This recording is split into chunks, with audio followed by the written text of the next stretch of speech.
Dans la majeure partie de son ministère, Jean traite de notre relation avec Dieu. Il est particulièrement préoccupé par tout ce qui concerne la famille de Dieu. Son témoignage est plein de vie. C'est pourquoi il ne s'attarde pas sur l'extérieur des choses. Nous ne voyons que dans ses lettres, qu'il soit occupé du rôle particulier des anciens, des dîmes ou du port du voile. Sous l'angle de la conduite individuelle, Jean déclare simplement que nous devons nous aider les uns les autres, et c'est tout ce qu'il déclare en la matière. Pour le dire de manière plus succincte, le témoignage de Jean se situe dans le lieu très saint. Il est rempli de réalités spirituelles. Il n'aborde jamais l'extérieur des choses, mais parle toujours de ce qui est du domaine intérieur et profond. C'est pourquoi le mot vie se trouve souvent mentionné à la fois dans son évangile, dans ses lettres et dans le livre de l'Apocalypse.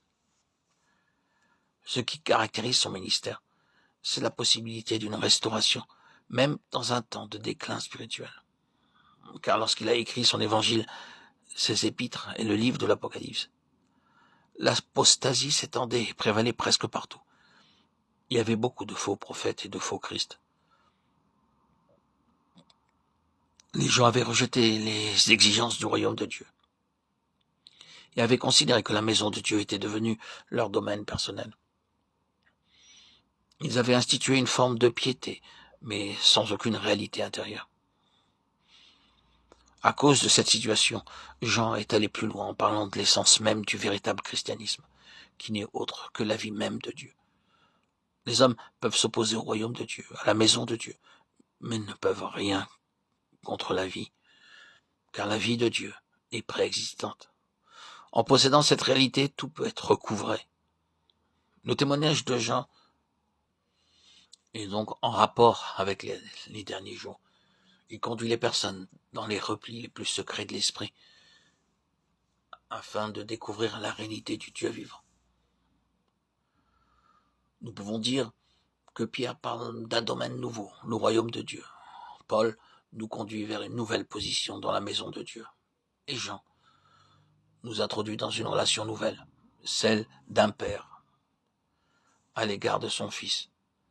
Dans ses lettres, Jean aborde souvent la question des pères, des jeunes gens et des enfants.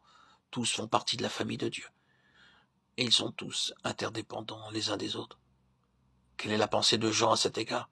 Son intention consiste à faire parvenir les croyants au meilleur degré du développement et de progrès possible dans la famille de Dieu.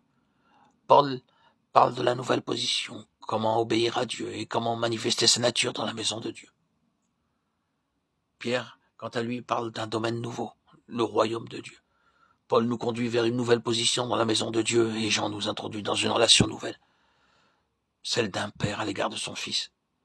Dans ses lettres, Jean aborde souvent la question des pères, des jeunes gens et des enfants. Tous font partie de la famille de Dieu et ils sont tous interdépendants les uns des autres. Quelle est la pensée de Jean à cet égard? Son intention consiste à faire parvenir les croyants au meilleur degré de développement et de progrès possible dans la famille de Dieu. Paul parle de la nouvelle position, comment obéir à Dieu et comment manifester sa nature dans la maison de Dieu. Nous pouvons donc voir dans le Nouveau Testament ces trois lignes ou aspects du ministère.